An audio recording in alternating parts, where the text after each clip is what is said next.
اللہ الرحمن الرحیم۔ قرآن مجید میں قوم لوط کا ذکر 17 مرتبہ آیا ہے۔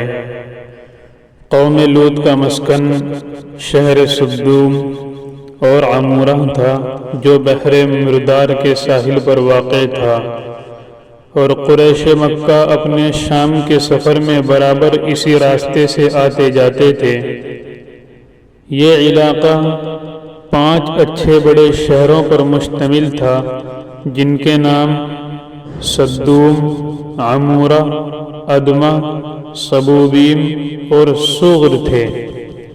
ان کے مجموعے کو قرآن کریم نے مؤتفقہ اور مؤتفقات یعنی الٹی ہوئی بستیاں کے الفاظ میں کئی جگہ بیان فرمایا ہے۔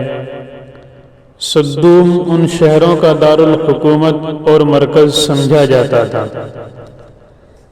جب حضرت لوط علیہ السلام اردن کے بحیرہ لوط کے پاس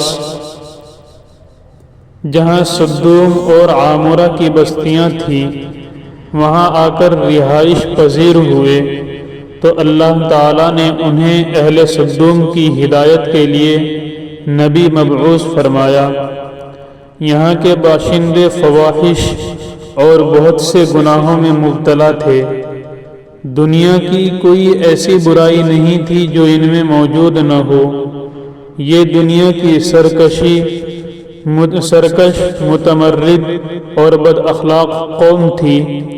ان سب برائیوں کے ساتھ ساتھ یہ قوم ایک خبیث عمل کے موجد بھی تھی، وہ یہ کہ وہ اپنی نفسانی خواہشات پوری کرنے کے لیے عورتوں کے بجائے لڑکوں سے اختلاط رکھتے تھے۔ دنیا کی قوموں میں اس عمل کا اب تک کوئی رواج نہ تھا۔ یہی وہ بدبخت قوم تھی جس نے اس ناپاک عمل کو شروع کیا تھا، اور اس سے بھی زیادہ بے حیائی یہ تھی کہ وہ اپنی اس بد کرداری کو عیب نہیں سمجھتے تھے بلکہ کھلم کھلا فخر کے ساتھ اس کو کرتے رہتے تھے۔ ان حالات میں حضرت لوط علیہ السلام نے اس قوم کو ان کی بے حیائیوں اور برائیوں پر ملامت کی اور شرافت و طہارت کی زندگی کی رغبت دلائی، اور ہر ممکن طریقے سے نرمی اور پیار سے انہیں سمجھایا اور نصیحتیں کی، اور پچھلی قوموں کے بد اعمالیوں کے نتائج اور ان پر آئے ہوئے عذابات بتا کر عبرت دلائی، لیکن ان پر کوئی اثر نہ ہوا، بلکہ الٹا طنز کرتے ہوئے یہ کہنے لگے کہ یہ بڑے پاک باز لوگ ہیں، ان کو اپنی بستی سے نکال دو، اور بارہا سمجھانے کے بعد یہ کہنے لگے ہم تو نہیں مانتے، اگر تو سچا ہے تو ہم پر اللہ کا عذاب لے آ۔ ادھر یہ ہو رہا تھا، اور دوسری جانب حضرت ابراہیم علیہ السلام کے پاس اللہ کے فرشتے انسانی شکل میں آئے۔ ابراہیم علیہ السلام نے انہیں مہمان سمجھ کر ان کی تواضع کرنی چاہی، لیکن انہوں نے کھانا کھانے سے انکار کر دیا۔ یہ دیکھ کر حضرت ابراہیم علیہ السلام سمجھے کہ یہ کوئی دشمن ہے جو حسب دستور کھانے سے انکار کر رہا ہے، اور پریشان سے ہو گئے۔ تو مہمانوں نے کہا آپ گھبرائیں نہیں، ہم اللہ کے فرشتے ہیں، آپ کے لیے بیٹے کی بشارت لائے ہیں اور قوم لوط کی تباہی کے لیے بھیجے گئے ہیں۔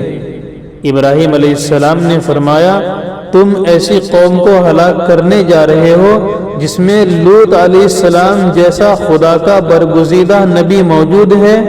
انہوں نے کہا ہمیں معلوم ہے، لیکن اللہ کا یہی فیصلہ ہے کہ قوم لوط اپنی بے حیائی اور فواحش پر اصرار کی وجہ سے ضرور ہلاک ہوگی، اور لوط علیہ السلام اور ان کا خاندان اس عذاب سے محفوظ رہے گا، سوائے لوط علیہ السلام کی بیوی کے۔ وہ قوم کی حمایت اور ان کی بد اعمالیوں میں شرکت کی وجہ سے عذاب میں مبتلا ہوگی۔ فرشتے حضرت ابراہیم علیہ السلام کے پاس سے روانہ ہو کر سدوم پہنچے اور لوط علیہ السلام کے یہاں مہمان ہوئے۔ اور یہاں یہ فرشتے خوبصورت اور نوجوان لڑکوں کی شکل میں تھے۔ لوط علیہ السلام نے ان کو دیکھا تو بہت پریشان ہوئے کہ اب نہ جانے قوم ان کے ساتھ کیا معاملہ کرے گی۔ ابھی وہ اس پریشانی میں تھے کہ قوم کو خبر ہو گئی اور وہ لوط علیہ السلام کے مکان پر چڑھ گئے اور مطالبہ کرنے لگے کہ ان کو ہمارے حوالے کر دو۔ لوط علیہ السلام نے انہیں بہت سمجھایا لیکن وہ نہ مانے، تو انہوں نے سخت پریشانی میں کہا، کاش میں کسی مضبوط سہارے کی حمایت حاصل کر سکتا۔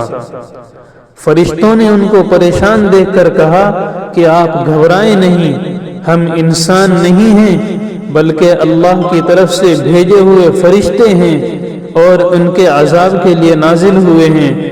آپ راتوں رات اپنے خاندان سمیت یہاں سے نکل جائیں۔ تو فرشتوں کے پیغام کے بعد لوط علیہ السلام اپنے خاندان سمیت بستی سے نکل کر سدوم سے رخصت ہو گئے، اور ان کی بیوی نے ان کی رفاقت سے انکار کر دیا اور یہیں رہ گئی۔ جب رات کا آخری پہر ہوا تو عذاب شروع ہو گیا۔ سب سے پہلے ایک سخت ہیبت ناک چیخ نے ان کو تہو بالا کر دیا، پھر ان کی آبادی کو اوپر اٹھا کر زمین کی طرف الٹ دیا گیا، اور پھر اوپر سے پتھروں کی بارش نے ان کا نام و نشان مٹا دیا، اور گزشتہ قوموں کی طرح یہ بھی اپنی سرکشی کی وجہ سے انجام کو پہنچے۔